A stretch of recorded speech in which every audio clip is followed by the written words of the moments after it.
The winter morning in Chicago was a study in gray, a relentless cold rain slicking the pavement of the Gold Coast and blurring the city lights into a watercolor wash. Outside, the world was hurried and indifferent, a place of turned-up collars and downcast eyes. But inside Stonegate Breads and Pastries, a different reality existed, a wave of warmth and the rich, comforting scent of baking bread and roasted coffee enveloped anyone who crossed the threshold. The air was filled with the low hum of conversation from well-dressed patrons, their hands wrapped around warm mugs. A gleaming glass case showcased an edible mosaic of artisanal pastries, each a small masterpiece of sugar and flour. It was a sanctuary of abundance, a stark and almost cruel contrast to the harsh, unforgiving world just beyond its polished glass doors. Elena and her daughter Lily had been standing in that unforgiving world for hours, the damp cold seeping into their bones. Elena, at 30, wore an exhaustion that went far beyond lack of sleep. It was etched into the lines around her eyes, a map of fear and constant vigilance. Her thin jacket offered little protection, but her gaze held a flicker of fierce, maternal resolve. Beside her, 6-year-old Lily was a small, shivering figure in clothes that had seen far better days. Yet her bright blue eyes were wide with a child's untarnished curiosity, fixed on the colorful display within the bakery.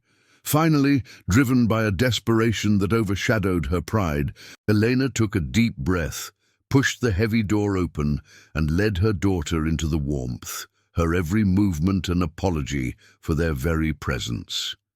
She moved through the tables with her head down, trying to make herself and her daughter as small as possible, feeling the weight of judgmental stares like physical pressure.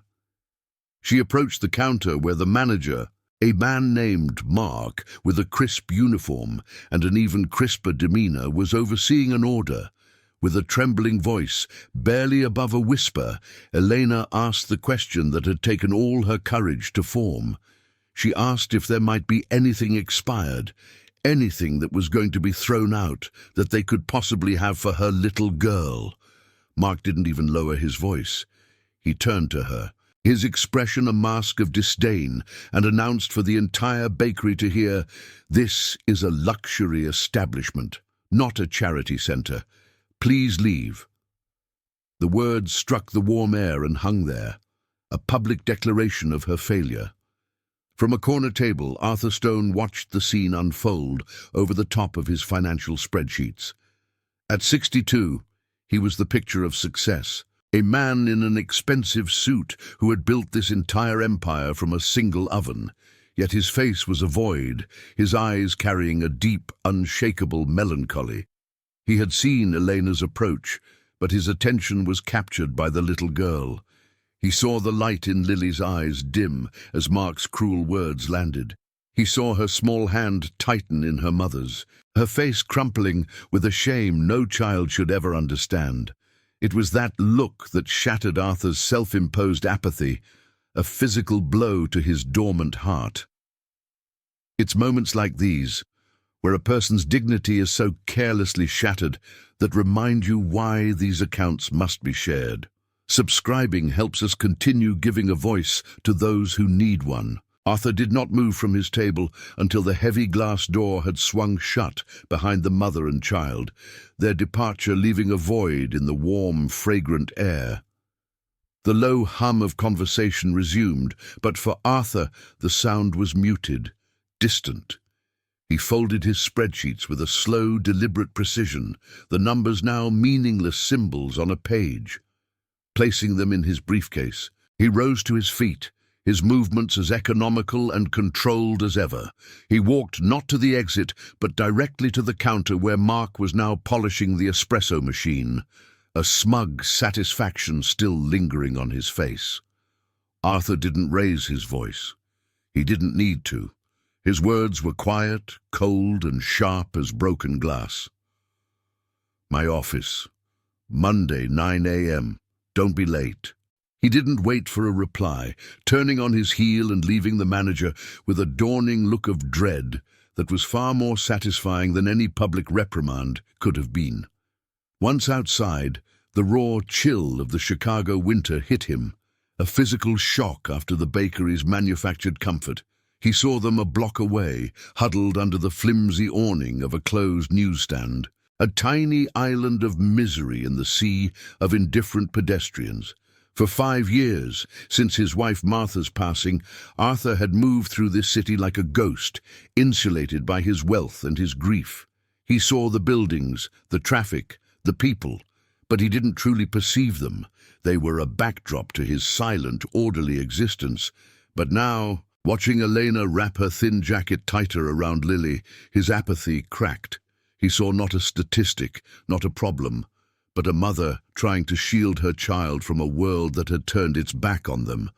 The sight was a mirror, reflecting his own profound failure to protect the one person he had loved most.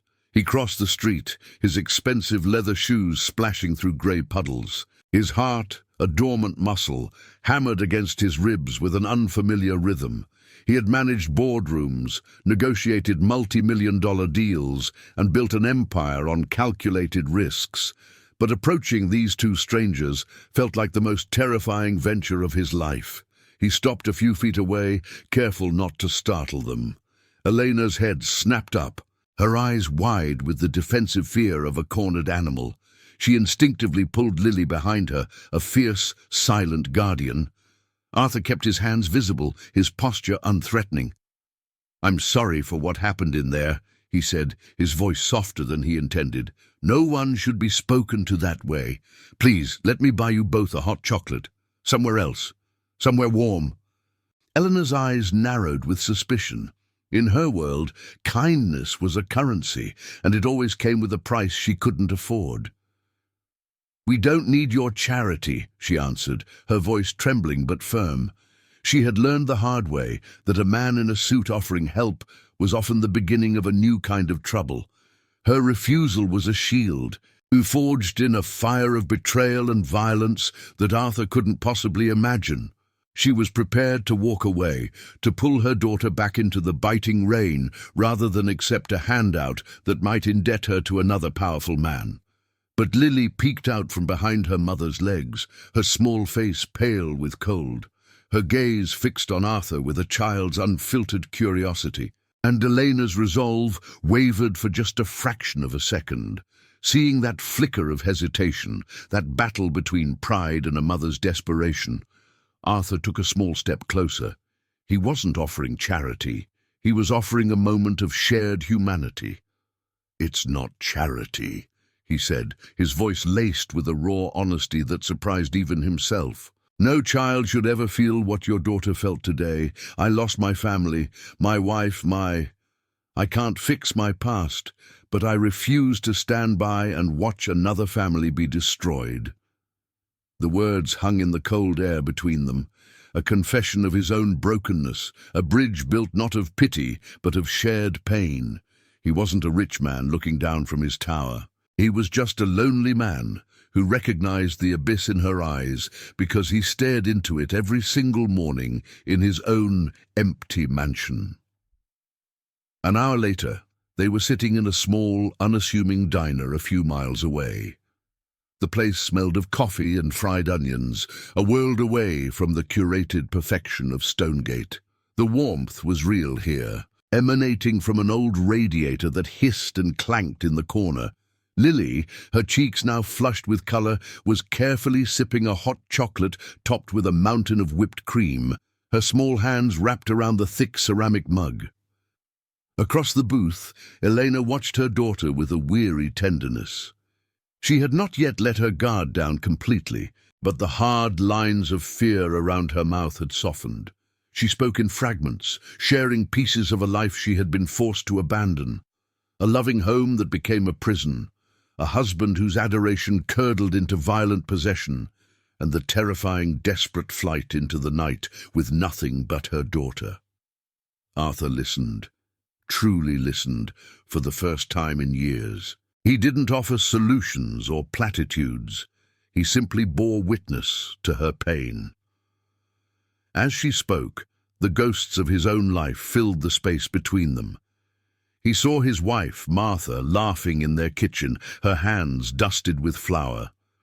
He remembered the easy comfort of family dinners, the noise, the life that had once filled his home and had been replaced by an oppressive, crushing silence. A wave of self-recrimination washed over him. Was he doing this for them or for himself? Was this a genuine act of compassion or a selfish attempt to fill the gaping void Martha had left behind to purchase a pale imitation of the family he had lost? He was terrified that his motives were impure, another symptom of the emotional bankruptcy he'd been living in. It's in these moments of profound self-doubt, when a person is forced to confront the true reasons for their actions, that the path forward becomes clear. It's not about purity of motive, but about the choice to act despite the fear. If stories like this one matter to you, subscribing helps ensure that we can continue to explore these complex human journeys. Elena, sensing his internal struggle, fell silent.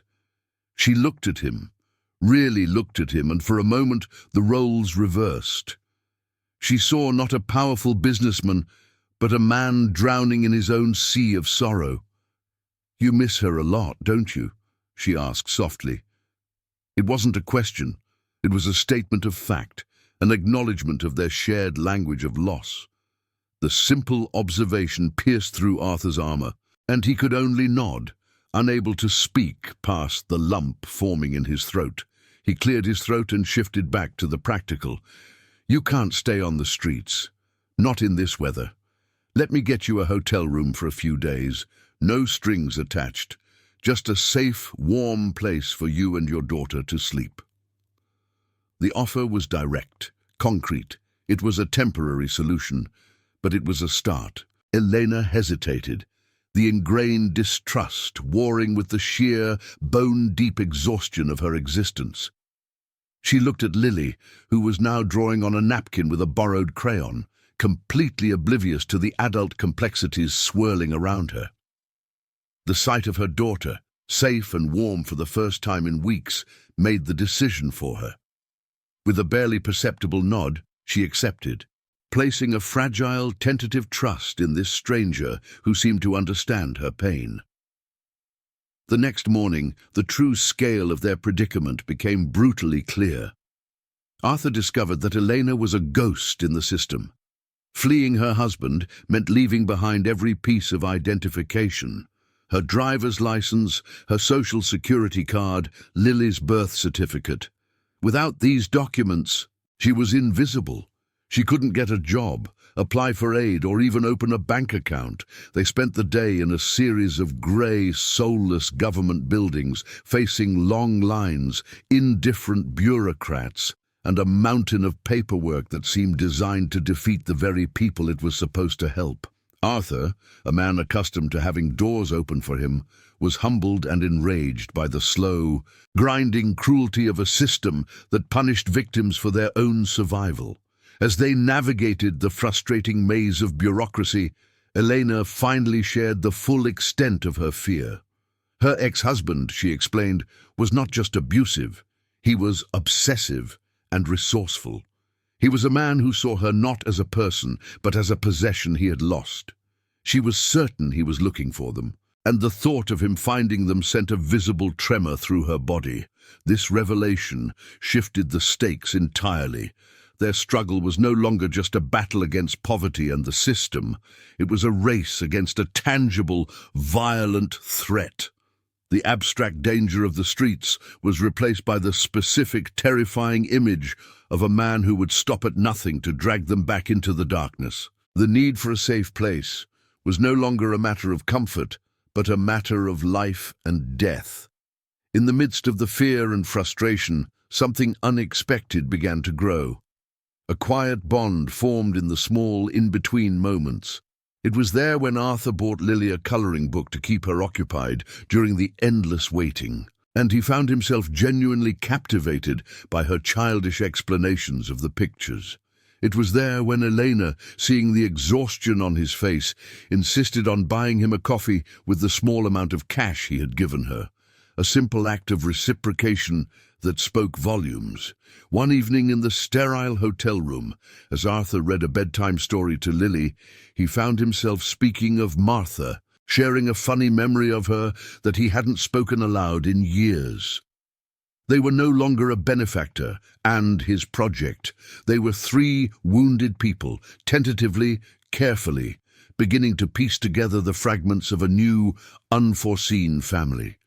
The crisp afternoon air held a fragile promise of peace as they walked the final block toward the small, clean apartment that had become their sanctuary. Lily was chattering about a squirrel she had seen, her small hand held securely in Elena's.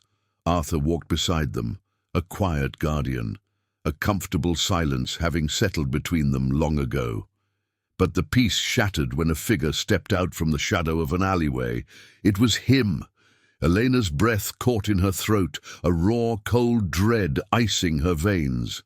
Her ex-husband, a man built of coiled rage and possessive smiles, stood before them, his eyes locking onto her with a terrifying familiarity. He ignored Arthur completely. In an instant, Eleanor pulled Lily behind her, her body a shield, every instinct screaming to run, but her feet were rooted to the pavement, paralyzed by the ghost she thought she had outrun. His voice was a low snarl, laced with the false sweetness she remembered with revulsion. "Did you really think you could just disappear? You and my daughter?" He took a step forward, and Arthur moved with an unnerving calm, placing himself squarely between the man and Elena. The ex-husband's eyes finally registered Arthur, dismissing him as an irrelevant old man. "Get out of the way, old-timer. This is family business." He then lunged, not for Elena, but for the small arm he could see peeking from behind her coat, but his hand never made it. Arthur didn't raise a fist, he simply raised his arm, blocking the man's path with the unyielding finality of a steel gate. "You will not touch them," Arthur said, his voice devoid of anger, a simple statement of absolute fact that was more intimidating than any shout could ever be. It was in that moment, seeing Arthur's quiet strength and her daughter's terrified whimper, that the years of fear in Elena's soul finally burned away, replaced by a white-hot fury. She stepped out from behind Arthur, her spine straight, her eyes meeting her tormentors without a trace of the woman he had once broken. "She is not your daughter anymore," Eleanor's voice rang out, clear and steady, cutting through the city noise. "Not after what you did. You will not hurt us again. You will not control us again. We are not yours." She wasn't pleading, she was declaring. Each word was a brick in a new wall, a public testimony to the abuse she had suffered in silence for so long, a reclamation of a life he had tried to steal from her. She was no longer running, she was standing her ground. The man stared, momentarily stunned by this stranger who wore his wife's face. His shock quickly curdled back into rage. "Who the hell do you think you are?" He spat at Arthur. "You think you can replace me?" Before he could move again, Arthur placed a firm, grounding hand on Elena's shoulder, a silent message of unwavering support. He looked the man dead in the eye, his voice low and final. "She is not alone anymore." As the words settled in the cold air, a new sound began to cut through the tension, the distant but rapidly approaching wail of a police siren. The sound was not a coincidence. It was the result of a protective order Arthur had painstakingly helped secure. It was the sound of a system, once an enemy, now working as their shield. The carefully laid plan was clicking into place. The arrival of the police was swift and professional. They addressed her ex-husband by name, the protective order already in their system. As they cuffed him, his threats and curses faded into the impotent noise of a defeated bully. A profound, trembling relief washed over Elena, so powerful it nearly buckled her knees. The nightmare was over. The physical threat was gone. Arthur didn't offer empty platitudes. Instead, he knelt down, bringing himself eye level with a wide-eyed Lily. "It's all over," he said softly, his voice full of a gentle reassurance that promised safety. "You're safe now." He then rose and looked at Elena, and in that shared glance, a universe of understanding passed between them. He was not her savior, and she was not his project. In the crucible of that terrifying moment, they had been forged into something new, something stronger. They were a family. The following Monday, Arthur walked into his corporate headquarters with a purpose he hadn't felt in years. He didn't delegate the task. He personally walked to Mark's desk, the same crisp arrogance from the bakery, now replaced with a nervous sweat. The conversation was brief and final. Mark was terminated not just for his cruelty, but for fundamentally misunderstanding the business Arthur had built. For Arthur, bread was never about luxury. It was about sustenance, community, and warmth. Firing Mark wasn't an act of revenge. It was a course correction. That same week, Elena, with a quiet determination that impressed everyone she met, began a vocational course in business administration, fully funded by Arthur. It was not a gift, but an investment in a potential he saw clearly. She attacked her studies with the same ferocity she had used to protect her daughter, finding a new kind of strength in spreadsheets and schedules. The change did not stop there. The incident at the bakery had exposed a rot in the heart of Arthur's empire, a disconnect from the very principles upon which it was founded. Within a month, a new company-wide mandate was announced. The nobody is invisible policy. It was a simple yet revolutionary concept. Every single evening, at every Stonegate location across the country, all unsold bread and pastries were to be packed with dignity and delivered to local shelters and food banks. The bakery that had been the stage for Elena's profound humiliation was transformed into a beacon of compassion. It was a quiet, systemic act of justice, a testament to the idea that a business built on nourishment had a fundamental responsibility to ensure no one went hungry in its shadow. Arthur was no longer just building a company, he was rebuilding its soul. Months melted into a year, and the sterile hotel rooms and bureaucratic hallways became a distant memory. Elena, having graduated at the top of her class, accepted a position as a receptionist at the Stonegate corporate office. She earned her place not through Arthur's charity, but through her own sharp intellect and unwavering work ethic. Her independence was her victory. The trio's weekly dinners became a cherished ritual, a quiet celebration of their unlikely bond. One evening, sitting at the large, polished table in Arthur's once-empty mansion, Lily was drawing a picture of 3 smiling figures under a bright yellow sun. Elena watched her, a genuine, untroubled smile gracing her lips, and Arthur looked at them both, the crushing silence of his home finally filled with the sound of life, of laughter. They were no longer 3 broken pieces. They were a family, forged and healed together. 2 years later, a small, discreet bronze plaque was affixed to the wall of the flagship Stonegate bakery. It read, "The Nobody is Invisible Foundation." Arthur's policy had grown into a thriving non-profit dedicated to helping families transition from homelessness to stability. Inside, Lily, now 8 and radiating a confident joy, was coloring at the same corner table where Arthur had once sat alone. Elena and Arthur, their hands intertwined, watched her with a shared loving gaze.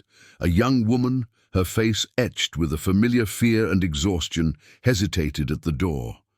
Before anyone else could move, Lily hopped off her chair, grabbed a warm loaf of bread from the counter, and ran to the door, offering it with a bright, unwavering smile. Seeing such moments of grace restored reminds us why we must keep telling these stories. By subscribing, you become part of this mission to share hope and ensure no one's struggle goes unseen.